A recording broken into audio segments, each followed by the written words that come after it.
today's tutorial, we are going to learn how to generate invoices on WebWork Time Tracker. Note that in order to be able to generate an invoice, you need to have billable contracts first.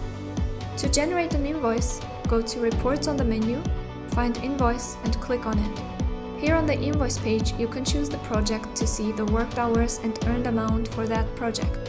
From the member list, you can choose the necessary member for creating the invoice. If you do not choose a member, the invoice will show the track details of the chosen project, including all the members assigned to it.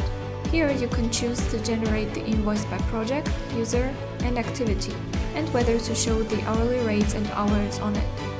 Then select the dates and click Go. You can customize the view of your invoice by uploading your or your company's logo here.